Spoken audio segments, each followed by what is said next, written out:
Andrew, hey buddy. How you doing, bud?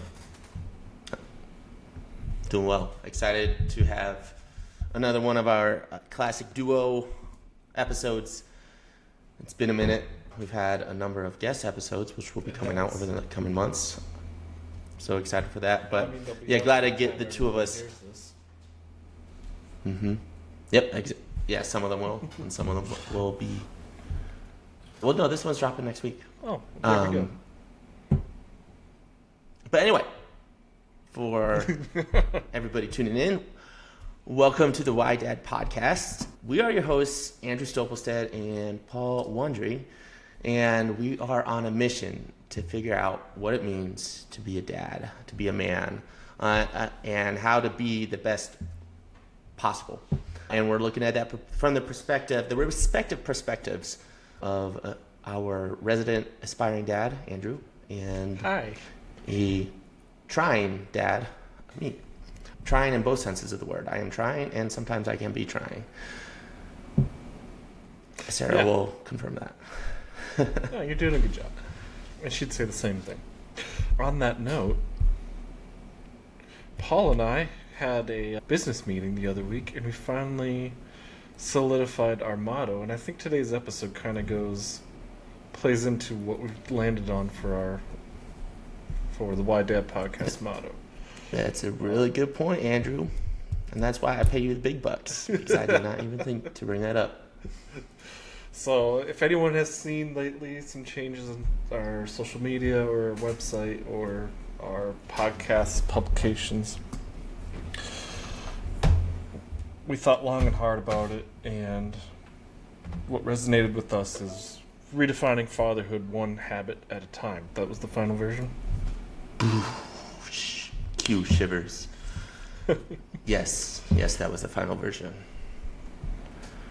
And today kind of plays into that. You know, there's different scenarios and perspectives on fatherhood, but if you've been listening to us, building habits, building in the Aristotelian sense virtues is a huge key of our podcast and how we're striving to live out to what Paul just said, and being the best man that we can be in order to be the best father and husband possible. So it starts with those 100%. Habits. 100%. Yeah, it starts with those habits. It starts with being intentional. And, you know, the first word, a powerful, maybe daunting, maybe scary word, redefining fatherhood.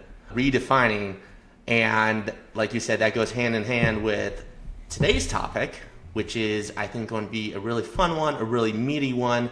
It's probably going to hit all of our listeners a bit different, so come at it, you know, with an open mind.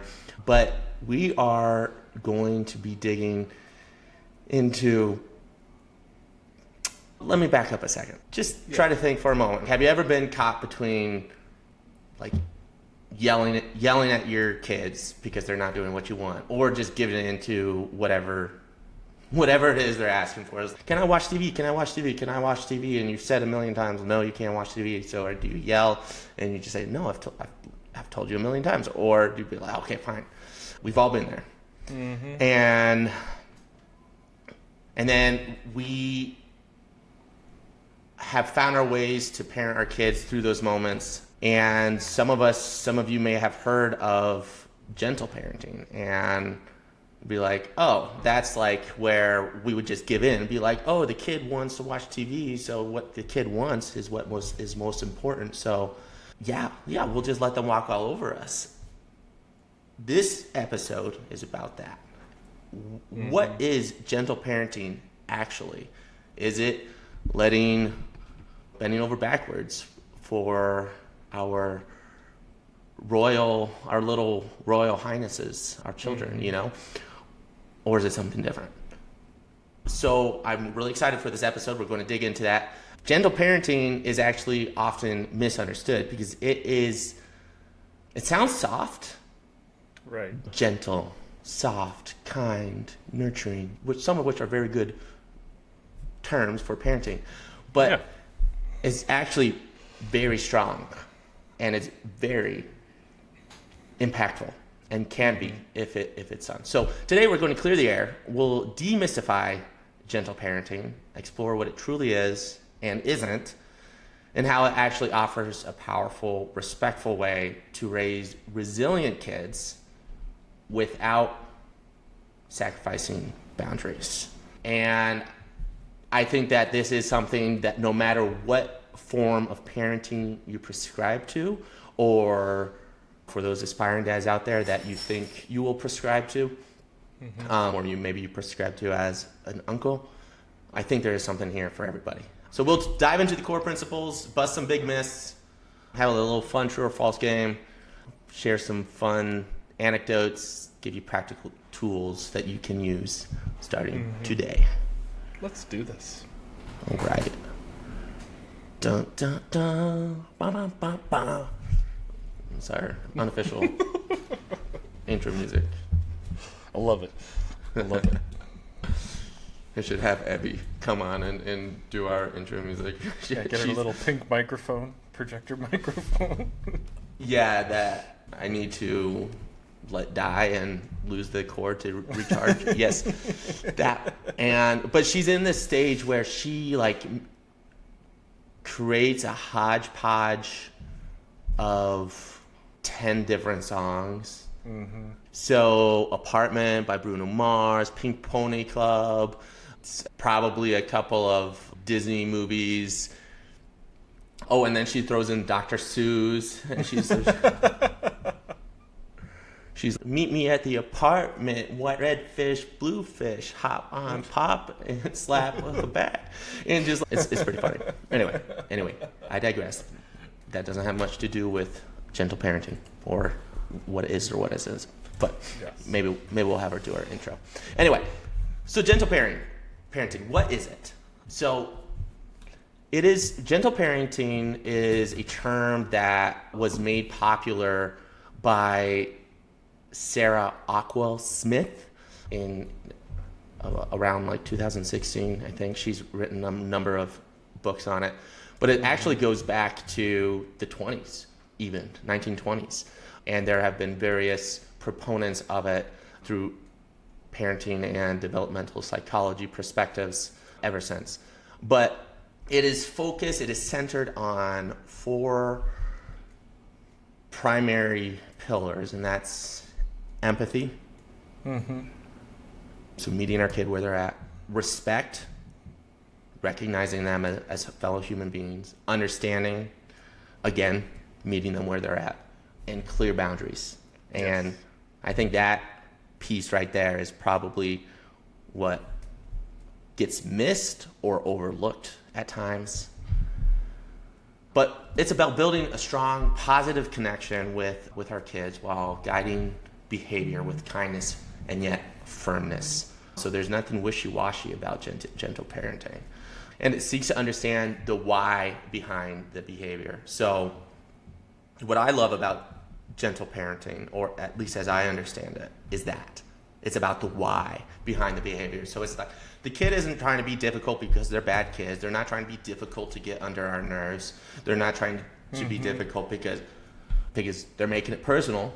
They're being difficult because they're having a hard time. And so why are they having a hard time? And oftentimes that means we have to go beyond ourselves, beyond how we're feeling, and to understand that. Yeah. And that's hard. But it comes with so many great rewards. Yeah. And I think just in that definition that you gave, the gentle but firm aspect part of it, you're not giving up on your principles as a parent. You're not bending over backwards to please them. You're rooted and you're solid in what needs to happen, but it's just a different approach too. It's not, much different probably than most of us were raised, There was a lot of, you're going to do this because I said so, and, instead of the why behind it. And so it's just a very different approach that can help foster that rational understanding that, as a kid is trying to figure out their emotions and their own reason. It just kind of helps build that into to a better response rather than a negative reinforcement aspect. Exactly. And we're not here to say that other parenting approaches are wrong. That's not the point of this episode. Right. We're just laying it out there. Yeah, laying it out there, hopefully clearing the air a bit, hopefully busting some myths, and hopefully just creating the opportunity for conversation between parents in the family unit, but also between parents across family units. For example, the weekend before Father's Day, my sister and her family were in town. So we had 5 kids under 5 and under, in one house and for 4 whole days. And it was a blast. And it was a ton of work. But what was really interesting about it is seeing my sister and brother-in-law approach to parenting versus mine and Sarah's. And they were both in the Army, so you might not be surprised that their approach was a little bit more regimented, a little bit more focused on respect. And ours, while not, I like to think like it's not spineless, it's a gentler approach, a softer approach. Gentle entry for our little inside joke, Andrew. I have to go back to a photo shoot. Much so.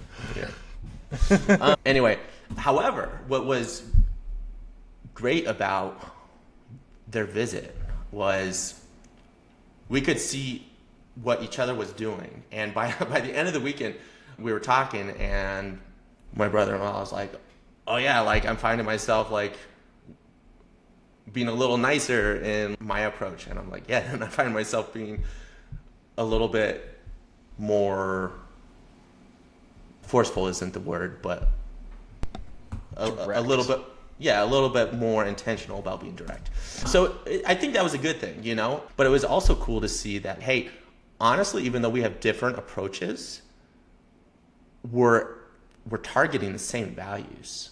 Yeah, that's something that night I came down to visit all of you, and one, I was just blown away with how, because I hadn't seen their kids, I haven't even seen their youngest kid yet, but just how they acted and how respectful and amazing. They're doing an amazing job as parents, no doubt about it.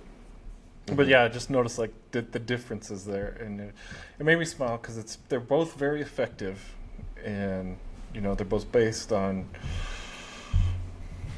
achieving the same goal. And so there's good in both sides of this, and so the fact that the both of you at the end of the weekend were like, oh, I see the point in some of the things, the way you do things, like that's only going to grow your ability to be a better parent. Yeah. And I think one of the things I took away from that visit, and just from considering gentle parenting and parenting as a whole, is it's less about the specific methodology of parenting that you're using, though I would argue that some are better than others. But the most important thing is having your family values and principles well defined and being intentional and consistent about it. Yeah. Because if you're not, then there's no way that you can maintain those clearly defined boundaries. And again, gentle parenting isn't about just, oh yeah, whatever you want. It's structured. It provides the kids the safety and security of structure and boundaries. And so it's more about guiding them as opposed to, for lack of better words, forcing them to do what you want, Yeah. So, go ahead. No, I think you're going to start moving into one of the topics I wanted to talk about, so I'm just going to let you take it. Yeah, so I was just going to do a quick recap on what it is, and then we would hop into what gentle parenting is not. Mm-hmm. So, again, some of the key principles: empathy and understanding. So, what is that? That's hearing your child's feelings. Meeting them where they're at, even if you don't agree with their actions. So, for example, your kid is building a block tower, and then it falls down for the 10 millionth time, and they start losing it. It's okay, I get it. And that's frustrating. I see you're frustrated, and that's okay. But, that doesn't mean that you're going to be okay with them, like, punching a hole in the wall or throwing something at their sister, Also, like, growing up, like, you'd hear, like, other parents, and even some, maybe we've heard it too. If I have, I'm probably sure I have, but it's just, it's like, oh, what are you crying about? It's like, that's not something to cry about. Get over it. Or, like, even in the tone and with you ask, like, that question, like, why are you upset? Us as fathers, sure, our patience might be wearing thin at that point, because who knows, that's maybe an activity, like, if they're having a hard time, like, it automatically is going to be giving you a hard time because you're trying to deal with it, and if nothing makes sense to the children, how's it going to make sense to you as a parent? So just kind of like redirecting those questions and putting them in the tone, like a proper tone, and empathetic, and trying to understand tone. Okay, so yeah, you said the block tower fell down and they're sad. It's okay, so why does it make you sad? So, I've been trying so hard to build this tower and nothing's working, rather than just being like dismissive of what's going on inside. Because I'm no child psychologist, but it's even as an adult, like, when someone's dismissive of my emotions or things like that, you don't feel too great about it. No, exactly. You want to be heard. You want to. You don't want to be dismissed. And even more so for our kids who, like, they're trying to figure out the world. Right. Like, they're trying to figure out who they are and why they feel the way they feel. They don't understand, like, why they're feeling that way. And they're looking to us to help them through that. And oftentimes they just need a tool. Yeah. And quit your whining or why are you crying isn't going to give them the tool they need to work through that frustration. Instead, it could be something like, hey, I see you're frustrated. Let's take a moment. Let's breathe. And let's do it again together, and let's see what happens. And, okay, can you pay attention as we're building it when it starts falling? Can you tell, like, why it's falling? And maybe you don't have time to do it in the moment, but sometimes you will. And when you do, go through those exercises. Give them tools to keep trying and to analyze and to come up with solutions, because that ultimately will help them learn to regulate their emotions, and B, empower them to deal with issues in the future. So moving on, respect. So they're not just subjects. They're not just. They're little humans, and they are way smarter than we often give them credit for. Explaining choices, not just dictating, like, why are we doing this? And for me, respect, that a big thing of respect to my kids is telling the truth. That doesn't mean I won't use a white lie, but I think if I do, it's fairly rarely. But I remember growing up, or maybe it wasn't growing up, but I've seen somebody, like, for example, the microphone, let's say, and you don't want your kid to use the microphone because it's making way too much noise, it's overstimulating for everybody, and it's time to be done. What I've seen done before is, pretending to turn it on and off, and but it's not working. Shoot, right. I guess we have to put it away.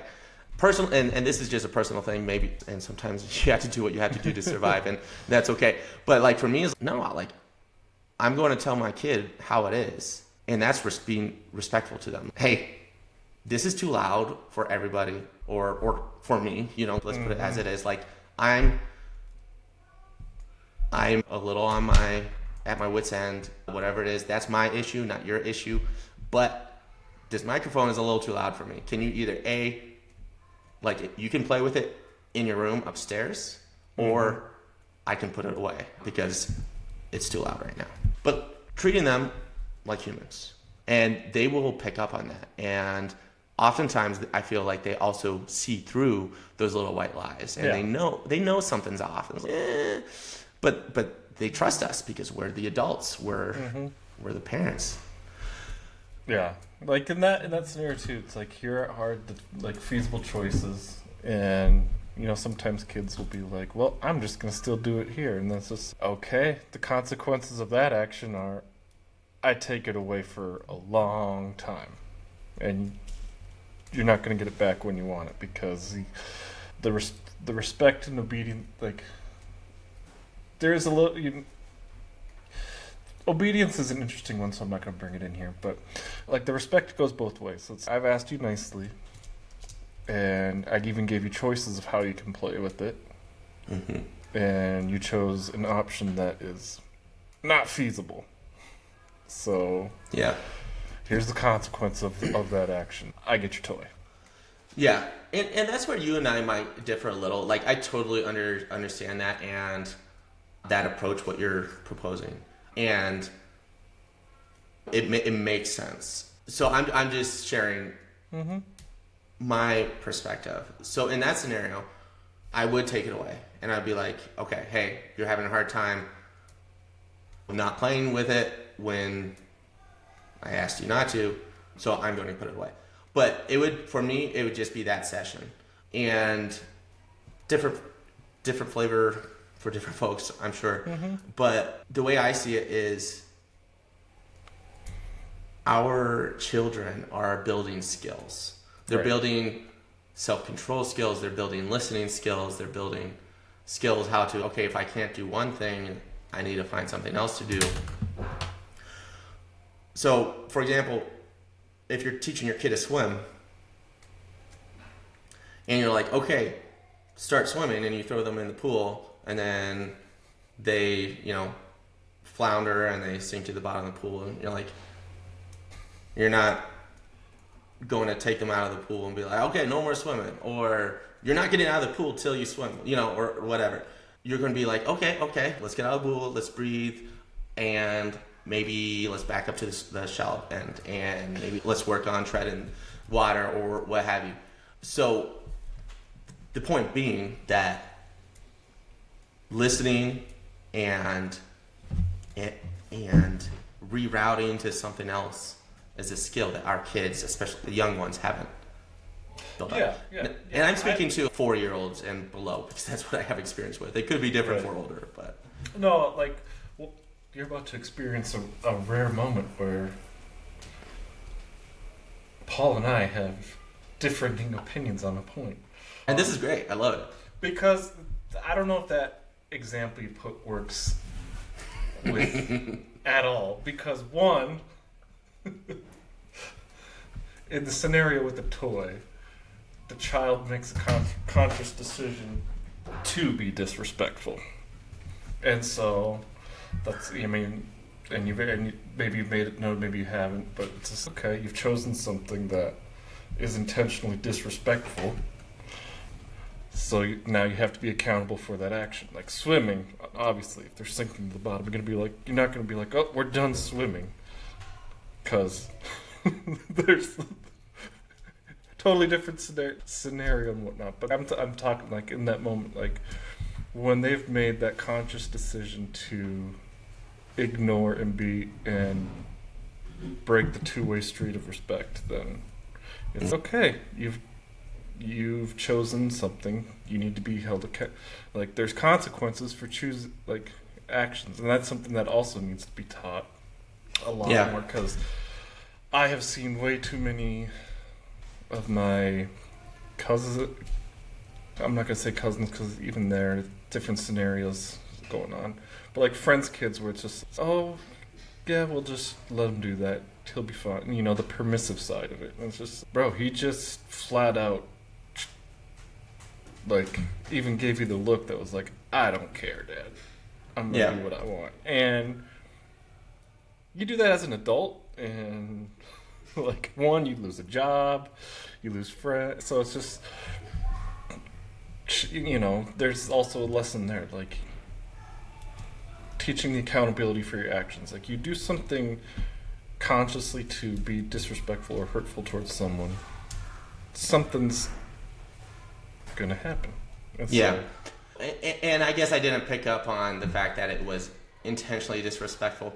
I would, you know, just, and again, this highlights my limited experience. So, because all I've had is, for the most part, is with, you know, my kids, and that's 4 and under. But at that age, they're not intentionally being disrespectful. And even if it seems intentional, like, they're just reacting. So they haven't built that skill. Like, this skill of swimming would be the skill of being respectful. And granted, like, there are definitely things that, like, won't be tolerated. And for example, we were getting home the other day, and we were in the car, and I'll admit, like, we were tired and frazzled, and Evie either screamed at Sarah or went to hit her, and I got mad. I was like, you do not hit my wife. And in hindsight, I am glad that I was forceful and direct. However, I think I still could have dialed it down a bit. And what I would have done is, okay, hey, that is not acceptable. You're having a hard time. Let's go take a beat and remove her from the situation. And then we would talk through it. I would let her calm down, let her know that she's safe, let her calm down, reiterate that is not okay, and that I'm not going to be okay with that around me, or in general. And I'm of the opinion, and, you know, maybe it'll blow up in my face in the future, but that taking them away from the moment, helping them process what they're feeling, helping them come down from it, and then reestablishing the boundaries, very clear boundaries, you know, that will go a long way. I absolutely agree with you. And, you know, that's where one thing, like, between gentle parenting and permissive parenting, like, gets lost. Because I can't tell you how many times I've gone through the grocery store and seen a mom struggling with the kid. The kid's, I don't want this, and just, like, some of them, like, start swearing at their parents, and the moms are just there taking it. It's just, take your kid outside, leave your grocery cart there, and calm down. Because what you're doing now is kind of implicitly encouraging the situation, and by taking it and not setting up that boundary and having that firm posture that you need to have. And what else are you're teaching your kids? Like, when shit hits the fan, sometimes the best option is to walk away and remove yourself from the scenario. You know, I can't tell you how many times that in my job I've had to, like, got into conversations or trainings, and someone was just being obstinate or obtuse, and I had to ping my manager, like, I have to hang up now because I'm going to say something. And she was like, that's cool, do what you got to do. But you're teaching them, like, okay, I've crossed the boundary. I know where my limits are, and I have to remove myself, otherwise it's not going to be good for anybody. And then you can come back and revisit the situation in a much clearer headspace, in a more rational location, and you know, instead of in an emotional state. So removing the child from the situation.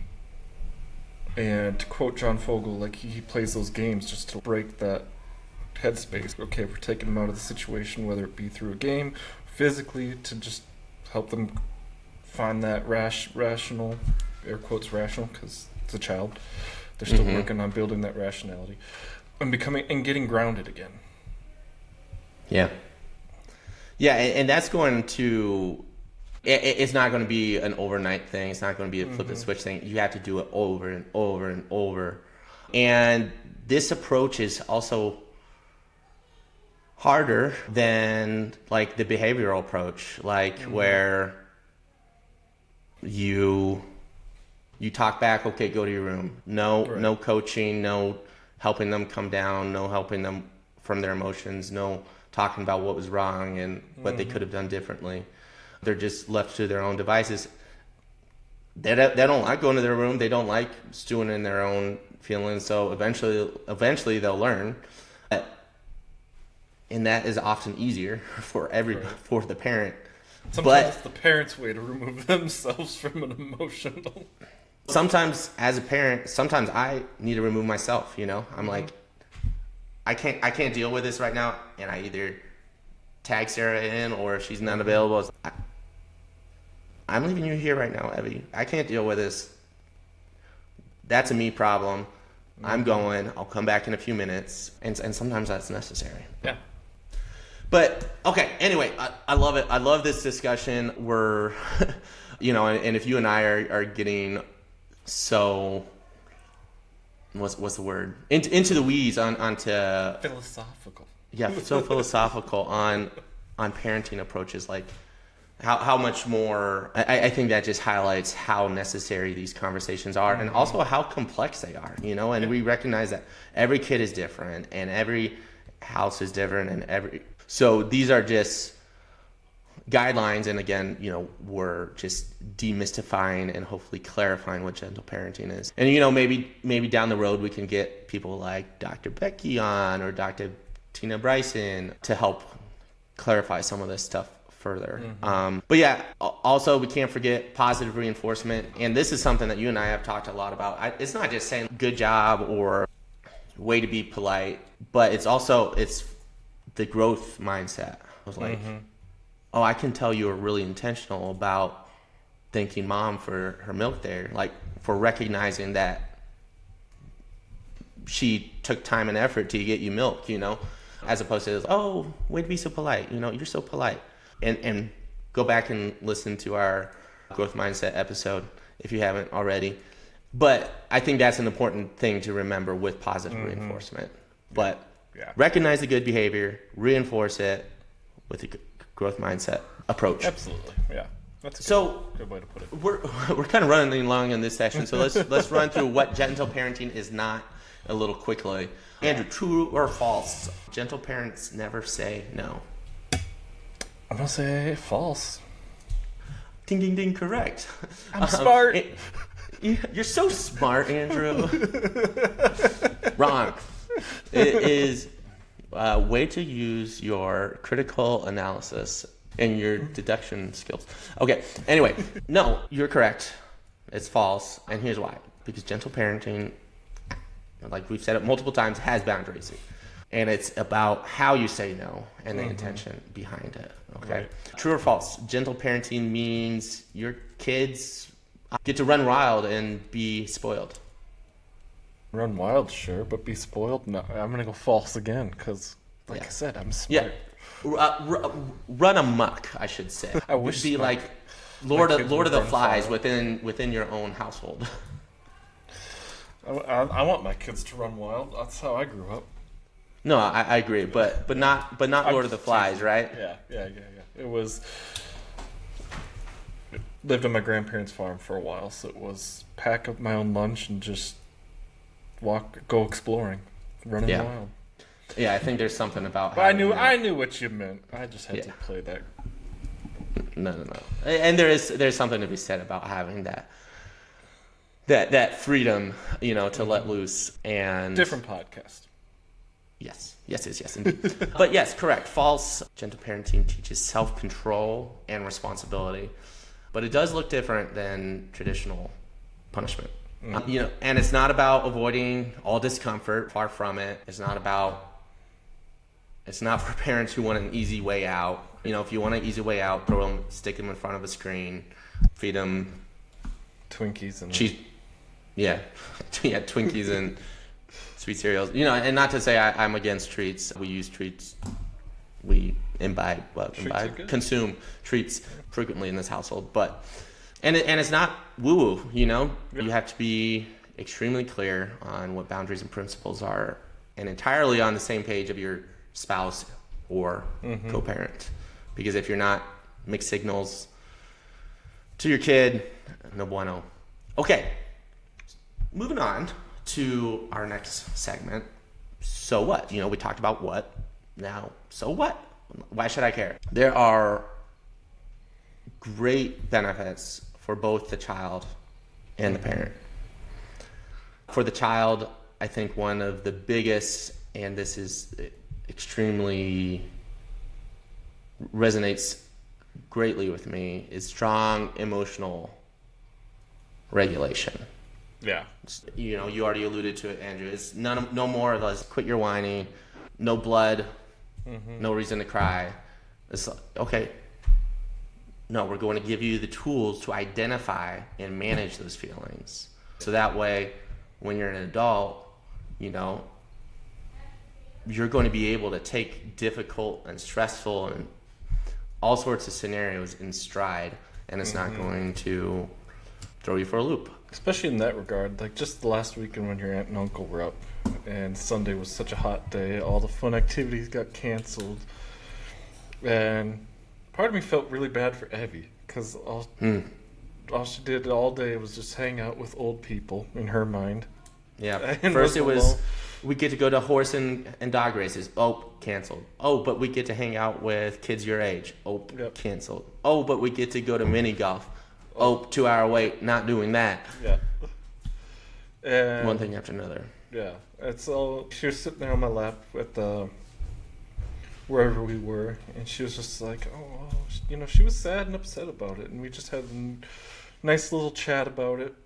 Baba to Evie, and we talked about how, it was sad but then frustrating that it didn't work out the way she thought it would, and I told her, I was looking forward to doing all these things too, so I'm kind of sad, but I'm still here spending time with you, and that makes me happy, so there's still some good that's coming out of it. And I mean, for the rest of the afternoon, like, she was awesome. Yeah, and we definitely leaned on the tablet then. But I think in that circumstance, though, that's completely okay.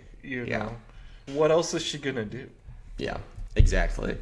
So I mean,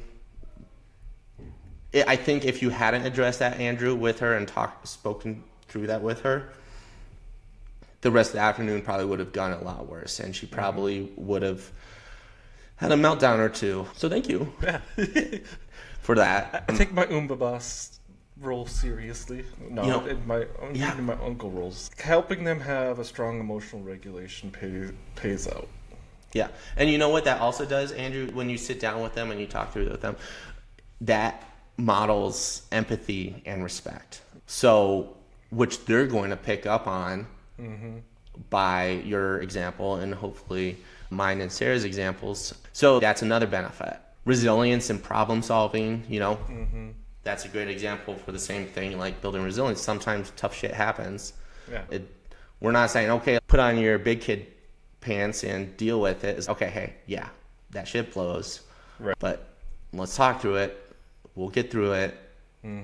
Let's come up with something else we can do. Self-esteem and confidence. If kids who receive respectful yet firm parenting that meets them where they're at and that helps them process their emotions. Again, it's not coddling, but it's firm, respectful, authoritative, guiding. They're going to feel seen. They're going to feel heard. They're going to feel valued. Yeah. And I think here too, like the being honest part plays a big role. You know, like Evie comes home, let's say from school with all B's, and instead of saying you couldn't get a single A, or it's just like you recognize the effort that she would have had to put in to get to be on the B honor rolls. Mm-hmm. I see yourself applying yourself. So that's going to only build her self-esteem and confidence in what she's doing. Yeah. And then, no. Yeah. And that is it also comes down to what is she capable of? Is she capable of more? But also, and this is something that Sarah and I have differing opinions on, but even if she's capable of it, does she choose to? You know, right. One of the biggest things for me is like she has the power to choose. And some of these consequences, you know, are farther down the road that she may not truly perceive the implications of, but is a B in elementary school going to affect her down the road? Probably not. But it's more, okay, what's the effort that you're putting into it? But yeah, if she worked hard, and if she didn't work hard and she just sloughed it off, okay, that's a different story. Another conversation, right? And we're like, okay, hey, what's going on here? There's something deeper going on here, right? Mm-hmm. And I'm not going to be like, oh, you didn't do anything. I'm so, okay, what's going on? Talk to me. But if she put in the effort, it's like, hell yes, you worked really hard on that. And if she's really upset because she wants an A, it's okay, hey, I get that. I didn't like it when I got less than an A either. Mm-hmm. So if you want, I can help you come up with a game plan to get an A next time. And we can learn what went wrong this time.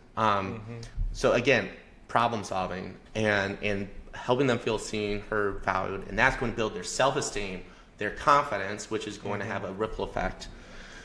And then again, your example is perfect for all this. Yeah, you're her honorary uncle, but a deeper parent and or caretaker child connection, like that's huge. Building trust and open communication, does massive wonders for the child's wellness and whole being. Absolutely. And the last one for the child is intrinsic motivation. So doing the right thing because they understand, not just because they're afraid of, you know, like me growing up. Like I did the right thing because I didn't want to get a wooden spoon broken over my butt. Or I didn't want to get grounded from a blast radius on a computer for 2 weeks. And it took me a long time to realize, okay, I want to do this because it's the right thing to do, or because if I help others, they'll help me in turn. And if I help others, it just makes the world a better place. Right. All the above. So intrinsic motivation, it helps deepen that, which another, you know, to quote John Fogel again, parent for 40, not 18. Like your kid when they're 40, if they're still doing things because they're afraid of it, then they're just going to get away with whatever they can. But if they're doing it because they're doing the right thing because they understand, like they're going to have a much bigger impact on the world and a much more positive impact. Exactly. Yes, so kind of speeding through this section, but okay, what about the parent? Yeah, what do we get out of it, Paul? Yeah. What do we get out of it? For one, a more peaceful home environment. Who doesn't want that? Less yelling, fewer power struggles in the long run. This is a really big one for me. And it's kind of it's a tough one because it requires intentional effort and continued effort, but self-awareness and regulation. Yeah. So not only are you helping your kid become more self-aware and regulated, like you have to. You yourself, as well. Yeah. Mm-hmm. So when I was trying to get Evie to brush her teeth when she was younger, now we have a pretty good system, but when she's younger, it was a battle of the wills, and it's time for bed. And I was like, I want you to get to bed so that Sarah and I can have our own quiet time on our own. And it was personal. It was so personal. But then I was like, okay, wait. She's not doing this to give me a hard time. She's not doing this because she doesn't want me and Sarah to have our quiet time. Like, she's doing this Right. because it's like going to bed is hard. Leaving her parents is hard. And so once I became aware that, I was like, okay, it's not about me. It's not about Paul. It's about Evie having a difficult time. Then what do I do to breathe through my own issues? And long-term effectiveness. We're teaching life skills, not just short-term compliance. Exactly.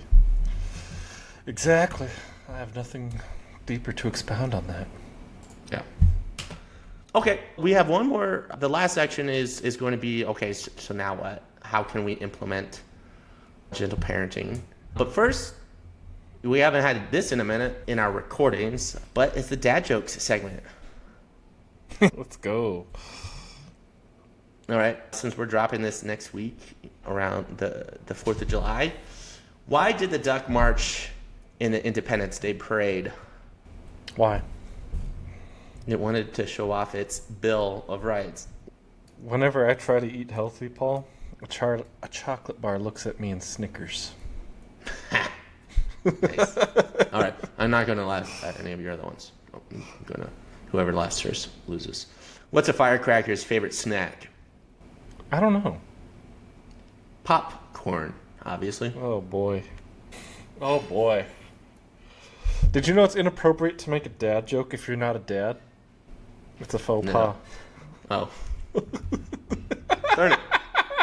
Not 4th of July related. And even though I was keeping that streak. But do you know where I store all these dad jokes? No. In my data base. Oh, goodness gracious.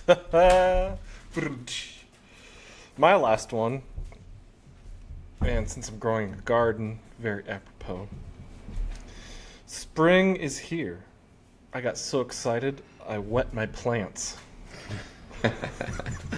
Oh, the 12-year-old in me rejoices at that one. I've got one more. What do you call an American revolutionary who draws cartoons? No clue. A Yankee Doodle. Oh, boy. All right. Okay, and this part of the show is brought to you by... Our bad dad jokes. Yeah, exactly. Anyway, hope you all got a little kick out of that. I know I did. Yep. Add to your arsenal to annoy your kids or your future kids. Okay, so the reason why any of us is listening to anything, in particular this episode, okay, now what? So what does this mean for us? How can you implement it?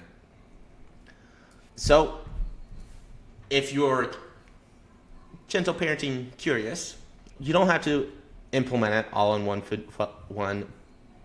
big fell swoop. You can just pick one area. Highly suggest starting in one area. Yeah. Don't try to flip it. Just test it. You know, if you doesn't hurt to try it. If you do it for a week, if you try redirecting your kid for a week, okay, hey, the boundary is don't jump on the couch. Please get off the couch. Please get off the couch. Okay, I can see that you're having a hard time getting off the couch, so I'm going to help you get off the couch. Okay, all right, still having a hard time. How about let's find something else to do? You know, like maybe we do a silly dance, or maybe we go build blocks, whatever. That's just one example. If you want more examples, feel free to reach out or ask your friendly AI. We should do a why dad. Why dad AI? As we get big. Yeah. When we get big. Also, if another implementation factor is gotta start at home first, i.e. your home, i.e. you can't regulate your child's emotions if you can't regulate your own, and that's a work in progress. You know, I think in our last episode with Nick, that's an episode that resonated with me, and I'm sure with a lot of you listeners. Like, sometimes it's just about showing up. But the great thing about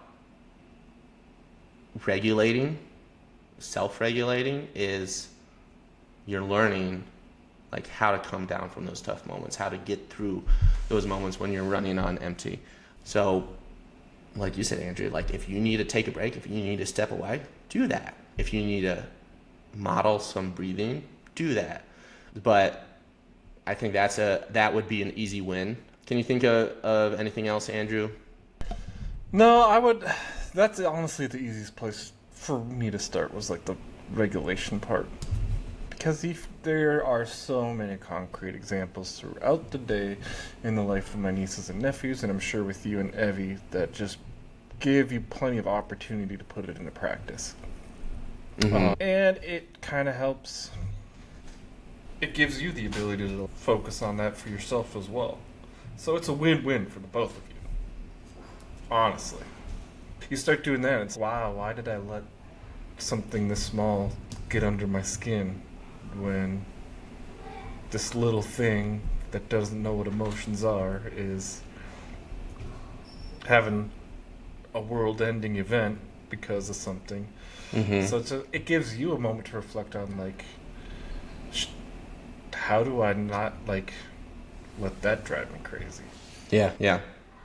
So. And once you start recognizing that and you're having that line of thought, then that helps you focus on connection. Oh, like this is just somebody who's in over their head and doesn't know how to get out, and they're just having a hard time. I've been there. I can help them. Yeah. You know, something else that came to me is we talked about boundaries several times during this episode.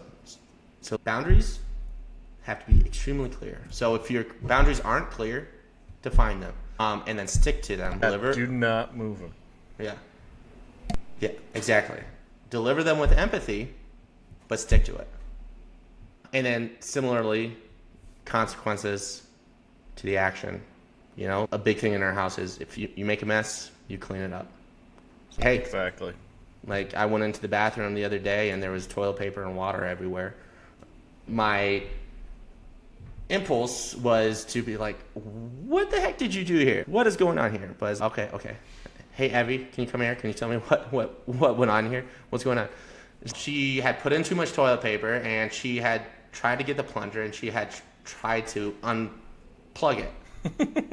And in so doing, she splattered water and toilet paper everywhere. Yeah. So, I mean, hey, I've clogged the toilet more than I would like to admit. You know, we all do that, or many of us do it. You know, those of us who go number 2 do it. But, so that's okay. And what, she didn't just make a mess because she wanted to make a mess because she was being difficult. She made a mess because she was trying to fix the issue. She was being proactive, yeah. Amazing. Way to go. However, there is this big mess here that we have to clean up. And she doesn't, like, clean up a mess like that, overwhelming for her. She doesn't know how to do it. So, okay, let's do it together. You know, and Nick talked about that in our episode too. Yeah. Sometimes you just have to grease the wheels a little, be there to guide them, be on the front lines with them, model the behavior for them. Yeah. But the consequence is you make a mess, you clean it up.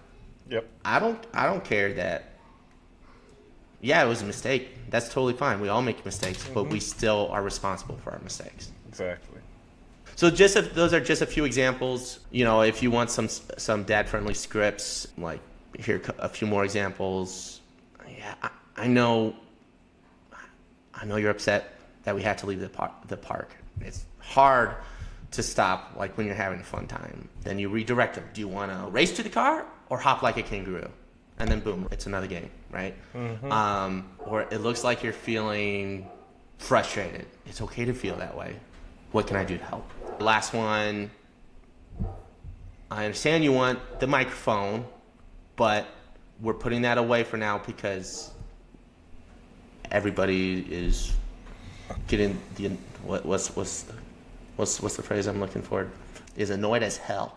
But when you're ready, we can find something else to do, you know? So just a few examples, not perfect examples, but hopefully gives you all some ideas. Those are good ones.